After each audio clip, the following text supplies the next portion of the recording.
여러분들 성공하고 싶으시죠? 저도 성공하고 싶습니다. 여러분들은 인생을 통틀어서 어떤 성공을 하길 원하시나요? 이 시간을 통해서 여러분들에게 있어서 성공은 어떤 의미인지 한번 생각해 보았으면 좋겠습니다. 성공을 이렇게 생각하는 분들도 아마 계실 것입니다. 어떤 분들은 이 미국 땅에서 자신의 이름으로 된 집을 갖거나 매달 집 렌트비를 내고도 여유있게 살아갈 돈을 가지고 있는 것이 성공이라고 생각할 수도 있을 것입니다. 또 어떤 분들은 직장에서 승승장구해서 잘리지 않고 승진도 제때해서 사람들로부터 칭찬과 명성을 얻고 또 그것을 통해서 월급을 많이 받아서 내 인생이 부족함 없이 살아가는 삶, 이러한 것들이 인생의 성공이라고 생각할 수도 있을 것입니다. 근데 사실 요즘 상황을 보면 이런 걸 기대하기는 쉽진 않을 것 같습니다. 요즘은 직장에서 잘리지 않는 것만 해도 다행이라고 생각할 수 있을 만큼 우리는 쉽지 않은 상황 속에서 살아가고 있습니다. 그래서 크게 돈을 못 벌어도 좋으니까 그냥 가늘고 길게 가자. 그래서 그냥 돈을 조금만 벌어도 좋으니까 직장에서 잘리지 않고 계속해서 돈을 벌 수 있으면 좋겠다라는 생각이 들기도 할 것입니다. 또 이제 나이가 조금 드신 분들은 이렇게 생각할 수도 있겠죠. 여러분들의 자녀가 또는 손자, 손녀들이 이 땅에서 공부 잘해서 좋은 대학에 가서 좋은 직장을 잡고 좋은 배우자를 만나고 그래서 정말 잘 살아가는 것을 보는 것, 이것이 바로 인생의 성공이라고 생각할 수도 있을 것입니다. 그리고 나이가 들면 들수록 우리가 무엇을 느끼나요? 나이가 들면 들수록 건강하게 한평생 아프지 않고 살아가는 것이 인생의 성공이다 라고 생각하는 분들도 계실 것입니다. 우리는 각자가 수없이 많은 각자의 성공을 향해서 달려갑니다. 우리 인생의 목표를 향해서 달려가는 것이죠. 그런데 여러분들 성공의 의미가 무엇인지 아십니까? 제가 국어사전을 찾아보니까요. 성공의 의미를 이렇게 정의합니다. 성공은 바로 목적한 바를 이룸이라는 뜻으로 정의합니다. 그러니까 목적한 바를 이룬다라는 것이 성공의 정의인데 여러분들은 어떤 목적을 가지고 계십니까? 그리고 그 목적을 이루기 위해서 어떠한 노력을 기울이고 계십니까? 근데 여러분들이 가지고 있는 성공, 즉 목적한 바를 이루는 것에 대해서 평생을 생각해 왔다면 혹시 하나님 입장에서 성공이란 무엇인지 생각해 보신 적 있으신가요? 우리 입장에서의 성공이 아니라 하나님 입장에서의 성공이라는 것은 다시 쉽게 말하면 하나님이 가지고 있는 목적한 바를 이루는 것인데 그렇다면 하나님께서 여러분들을 향한 목적, 여러분들을 향한 성공은 과연 무엇일까요? 하나님 입장에서 성공의 의미를 한번 살펴보기 위해서 웨스트민스터 소요리 문답 제1항을 한번 보기를 원합니다. 웨스트민스터 소요리 문답 제1항에서 이렇게 말합니다. 인간의 제1되는 목적은 무엇인가? 라고 묻습니다. 그에 대한 답을 이렇게 내립니다. 인간의 제1되는 목적은 하나님을 영화롭게 하며 영원토록 그를 즐거워하는 것이다 라고 대답합니다. 그렇다면 성경 말씀에서는 무엇이라고 말하는지 한번 살펴볼까요? 이사야서 43장 21절에서는 이렇게 말합니다. 이 백성은 내가 나를 위하여 지었나니 나를 찬송하게 하려 함이니라. 에베소서 1장 6절 말씀에는 이렇게 또 말합니다. 이는 그가 사랑하시는 자 안에서 우리에게 거저 주시는 바 그의 은혜의 영광을 찬송하게 하려는 것이라. 그리고 이어서 14절에서는 이렇게 말합니다. 이는 우리 기업의 보증이 되사 그 얻으신 것을 속량하시고 그의 영광을 찬송하게 하려 하심이라. 하나님께서는 우리를 향한 목적한 바가 바로 하나님을 찬송하게 하며 그의 은혜의 영광을 찬송하는 것이라 라고 말씀하십니다. 그렇습니다. 하나님 입장에서 성공이란 하나님께서 지으신 피조물인 인간인 우리가 지으신 목적에 맞게 하나님께 영광을 돌리며 하나님을 찬송하는 것이 바로 성공이라는 것입니다. 여러분, 우리는 하나님께 지음받은 존재입니다. 그러면 우리에게 있어서 성공의 의미도 이제는 바뀌어야 하지 않을까요? 지으신 분의 목적대로 사는 것이 가장 행복하고 가장 기쁘지 않을까요? 그것은 바로 오늘 말씀에서 나오듯이 하나님을 찬양하고 하나님께 영광을 돌리며 예배의 자리 가운데 나아가는 것입니다. 예배를 잃어버리면 우리는 모든 것을 잃어버리는 것입니다. 하나님을 찬양하며 경배하며 영광을 돌리는 예배에 우리의 모든 것을 걸 만한 가치가 있음을 깨달으시기를 바랍니다. 오늘 말씀 시편 100편 1절에서 이렇게 기록합니다. 온 땅이여 여호와께 즐거운 찬송을 부를지어다. 하나님께 찬양하는 것은 하나님이 만드신 모든 피조물입니다. 온 땅과 온 피조물이 하나님께 찬양을 드리는 것입니다. 그러면서 하나님께 기쁨으로 노래하면서 하나님 앞에 나아가야 한다고 성경은 말씀하고 있습니다. 2절 말씀에 이렇게 기록합니다. 기쁨으로 여호와를 섬기며 노래하면서 그의 앞에 나아갈지어다. 그리고 3절 말씀에는 이렇게 기록하죠. 여호와가 우리 하나님이신 줄 너희는 알지어다. 그는 우리를 지으시니요 우리는 그의 것이니 그의 백성이요 그의 기르시는 양이로다. 아멘. 하나님 앞에 나아가는데 여호와 하나님이 누구신지 알라고 말합니다. 하나님이 누구십니까? 그는 우리를 지으시니요 우리는 그의 것이고 그의 백성이며 그의 기르시는 양입니다. 하나님이 우리의 목자 되시며 우리는 그의 양입니다. 하나님이 우리를 지으셨으니 우리는 존귀한 자들입니다.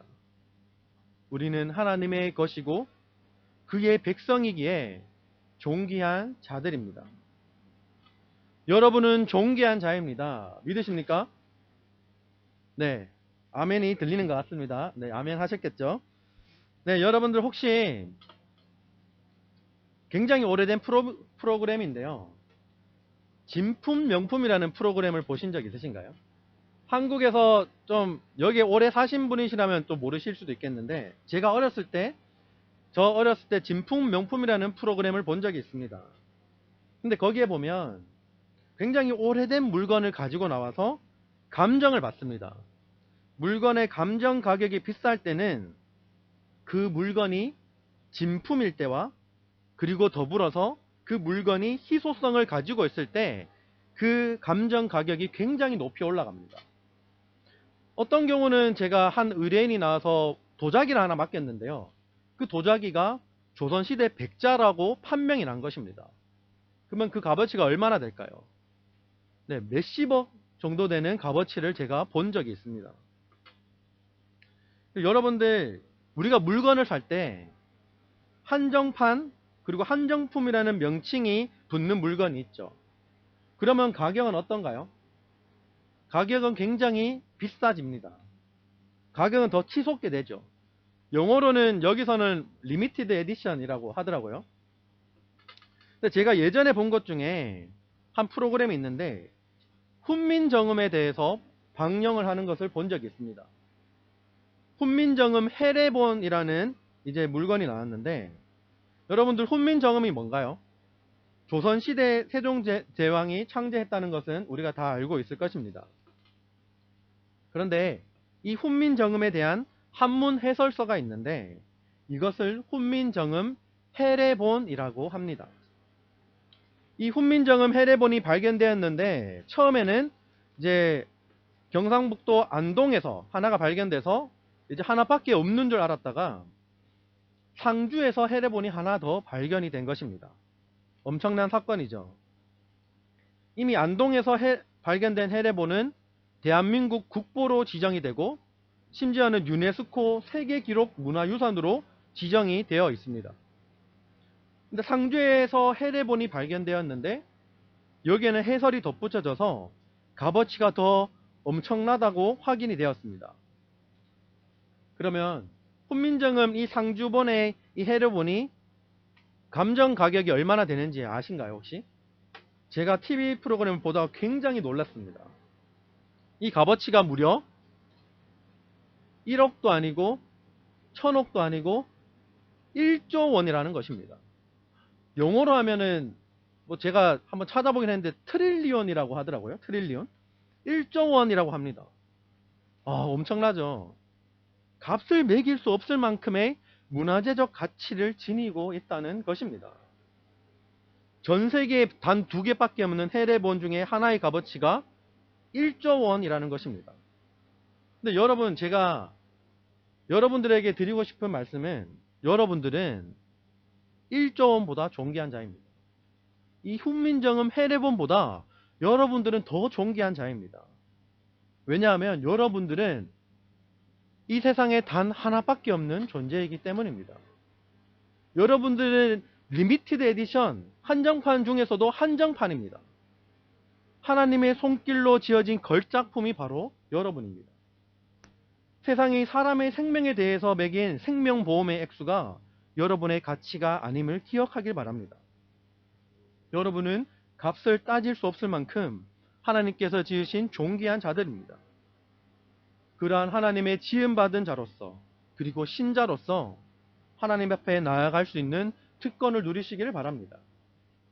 그러면 하나님 앞에 나아갈 때 우리가 어떻게 나가야 될지 4절 말씀에서 이렇게 말합니다. 감사함으로 그의 문에 들어가며 찬송함으로 그의 궁정에 들어가서 그에게 감사하며 그의 이름을 송축할지어다 라고 말합니다. 여러분들, 궁정에는 누가 있을까요? 네, 바로 왕이 있죠. 궁정에는 왕이 사는 곳입니다. 우리의 왕이신 하나님 앞에 나아갈 때 우리가 갖춰야 될 태도는 바로 감사해야 한다는 것입니다. 감사함으로 그 문에 들어가며 찬송함으로 궁정에 들어간다고 말씀합니다. 여러분, 여러분의 신앙을 스스로 평가해 볼 수 있는 척도가 있습니다. 그것은 바로 여러분의 입에서 불평, 불만이 맞느냐 아니면 감사가 맞느냐입니다. 그러면 감사가 뭘까요? 그냥 제가 마음으로 감사하기도 싫은데, 마음으로 인정하기도 싫은데 그냥 감사하라고 하니까 그냥 나와서 하나님 감사합니다 라고 기도하는 것이 감사일까요? 여러분들, 감사는 뭐냐 하면 하나님이 허락하신 것들에 대한 인정을 바로 감사라고 합니다. 여러분들, 은혜를 받으면 입에서 감사가 넘칩니다.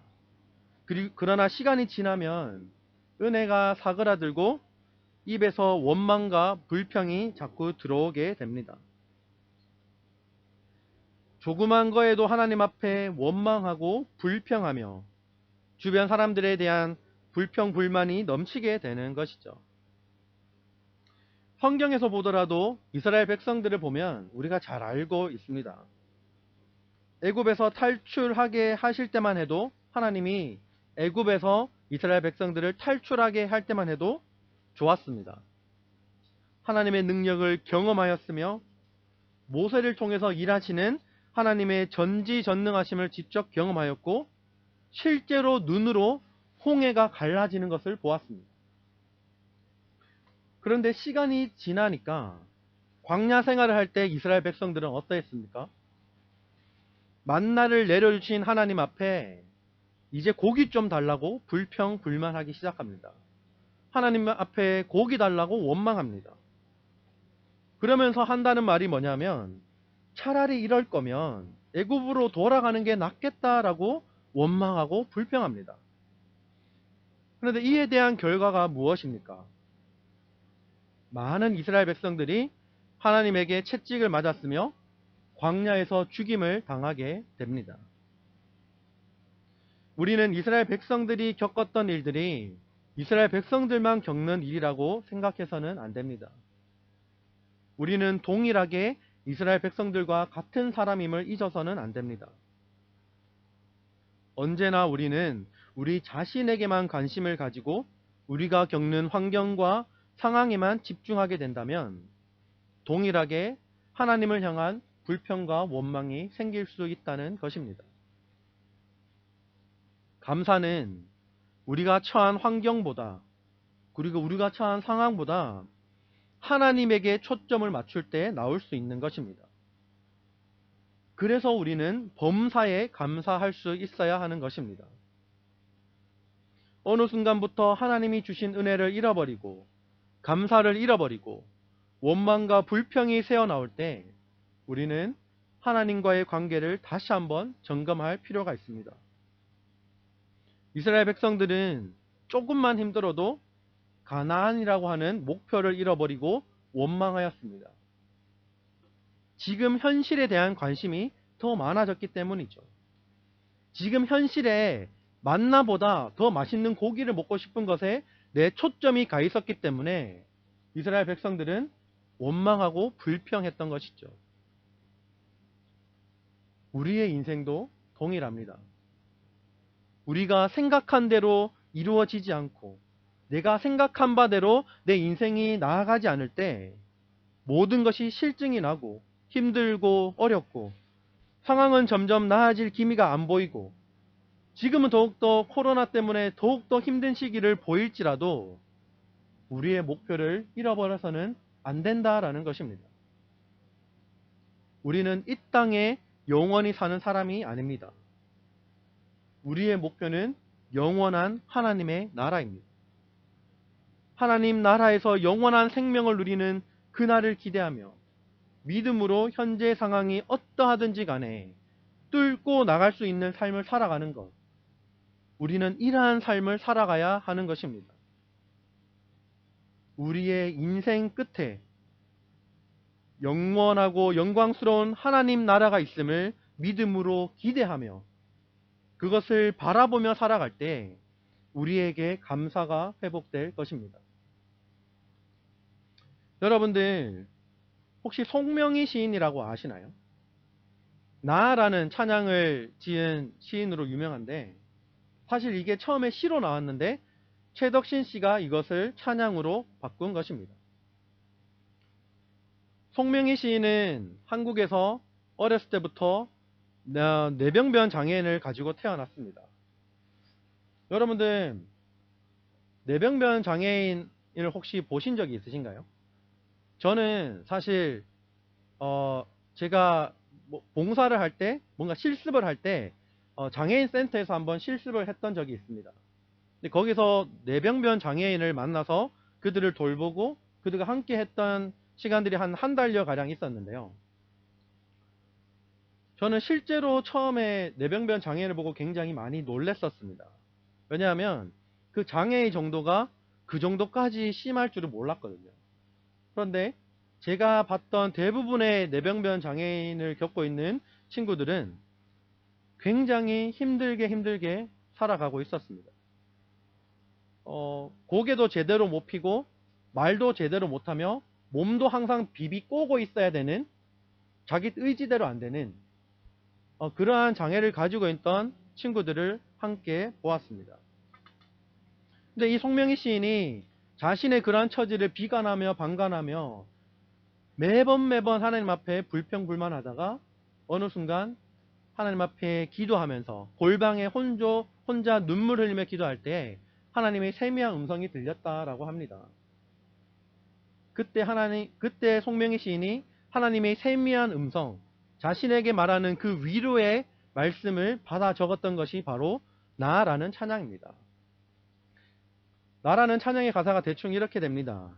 나 가진 재물 없으나, 나 가진 지식 없으나, 나 남에게 있는 건강 있지 않으나, 나 남이 없는 것 있으니, 나 남이 못 본 것을 보았고 나 남이 듣지 못한 음성 들었고 이렇게 시작되는 찬양의 가사입니다. 그러나 나 남이 못 본 것을 보았으니 그렇게 하나님을 찬양하며 나 남이 듣지 못한 음성과 나 남이 보지 못한 것을 보았다라고 하나님을 찬양하며 감사하는 찬양을 했던 송명희 시인.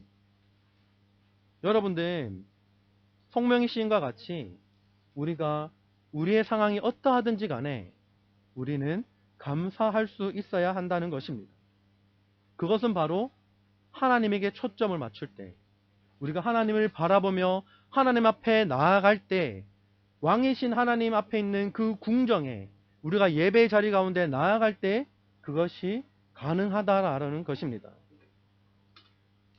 이렇게 감사함으로 하나님 앞에 나아가 찬양하는데 우리의 찬양을 받으시는 왕이신 그 하나님은 어떤 분이다 라고 말씀하십니까? 오늘 5절 말씀에 이렇게 말씀합니다. 여호와는 선하시니 그의 인자하심이 영원하고 그의 성실하심이 대대에 이르리로다. 근데 제가 5절 말씀을 성경 원문, 히브리어 원문으로 찾아보니까요. 뭔가 생략된 말이 있습니다. 그것이 뭐냐면 바로 히브리어 접속사 키라는 접속사가 생략되어 있습니다. 이것이 무슨 의미냐면 왜냐하면 이라는 말이 생략되어 있는 것이죠. 그러니까 다시 한번 읽어보면 5절 말씀은 이렇게 말할 수 있습니다. 왜냐하면 여호와는 선하시니 그의 인자하심이 영원하고 그의 성실하심이 대대에 이르리도다 라는 말씀이 됩니다. 즉 우리가 감사함으로 하나님의 성전문으로 들어갈 수 있고 찬송함으로 하나님의 뜰에 들어가며 하나님의 이름에 무릎을 꿇을 수 있는 것은 왜냐하면 하나님이 선하신 분이시기 때문이고 하나님의 인자하심이 영원하기 때문이며 하나님의 성실하심이 끝이 없기 때문입니다 라는 의미입니다. 성도 여러분, 우리의 왕이신 하나님께서는 선하신 분이십니다. 인자하심이 영원하신 분이십니다. 그리고 그의 성실하심은 대대에 이르는 분입니다. 우리가 찬양을 드리는 왕이신 여호와 하나님께서는 찬양받기에 합당하신 분임을 믿으시기를 바랍니다. 여러분에게 있어서 이제는 오늘 말씀을 통하여 성공의 의미가 바뀌어지길 소망합니다. 목적한 바를 이루는 것이 성공이라고 한다면 우리에게 있어서 진정한 성공의 의미는 하나님이 지으신 목적대로 하나님을 찬양하며 그에게 영광을 돌리며 하나님을 즐거워하는 것이 되어야 할 줄로 믿습니다. 하나님께서 허락하신 삶의 자리에서 하나님께서 지어주신 존재로 하나님이 소유가 된 사람으로 하나님의 백성으로 하나님이 길러주신 양으로 살아가기 위해서 하나님의 말씀을 듣고 그 말씀에 순종하며 살아가기를 바랍니다. 항상 삶의 자리에서 감사하며 하나님을 찬양하며 예배하는 삶이 되기를 바랍니다. 그러한 삶이 우리가 하나님께 올려드리는 향기로운 찬송이 될 것이며 우리가 삶으로 쓰는 시편 100편이 될 것입니다. 우리가 다 가지고 있어도 우리가 모든 것을 가지고 있어도 우리 인생에서 하나님이 없으면 그 인생은 실패한 인생입니다. 성공한 인생이 아니라 완전히 실패한 인생입니다. 오늘 말씀처럼 하나님 편에서의 진정한 성공을 향해 나아갈 수 있는 우리 모두가 되어지기를 주님의 이름으로 축복합니다. 제가 잠시 기도하겠습니다. 하나님 아버지 감사합니다. 하나님께서 우리의 아버지가 되어주시고 우리의 왕이 되어주시고 우리의 목자 되어주시고 우리를 하나님의 백성으로 삼아주셔서 너무나 감사합니다. 하나님 우리가 무엇이간데 우리를 이렇게 사랑하여 주시고 우리를 지금까지 인도하여 주셨는지 생각해보면 감사밖에 없음을 고백합니다.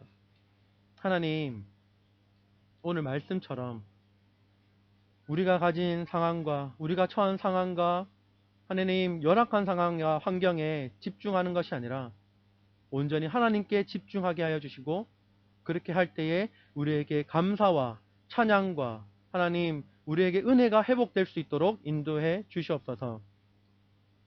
하나님 아버지, 우리가 인생을 살아가면서 한순간도 우리의 인생이, 우리의 삶이 한순간도 이것이 내 것이라는 생각을 가지지 않게 하여 주시고, 하나님 우리에게 허락하신 그 인생을, 그 삶을 하나님 편에서의 진정한 성공을 이루어 드리며 살아갈 수 있도록 축복해 주시옵소서. 하나님이 지으신 목적대로 우리는 하나님의 피조물이오니 주님이 원하시는 목적대로 우리가 살아갈 수 있도록 인도해 주시옵소서. 하나님의 궁정에 감사함으로 들어가며 찬양함으로 하나님 뜰 안에 나아가 온전하신 하나님께 예배하는 삶을 우리 모두에게 허락해 주시옵소서. 때로는 우리의 삶의 눈앞에 보이는 환경과 집중할 때, 때로는 이스라엘 백성들처럼 불평과 불만이 내 가운데 나오더라도, 그러한 불평과 불만이 나오더라도 그때 다시 한번 하나님 앞에 무릎 꿇게 하시고 하나님 앞에 초점을 맞출 때에 우리에게 부어주시는 한량없는 하나님의 은혜를 다시 한번 경험케 하여 주시옵소서. 우리 모든 사랑장로교의 모든 성도님들이 이러한 진정한 성공을 향해 나아갈 수 있도록 이번 한 주간도, 올 한 해도, 앞으로도 영원토록 인도하여 주시옵소서. 감사드리며 예수님 이름으로 기도드립니다. 아멘.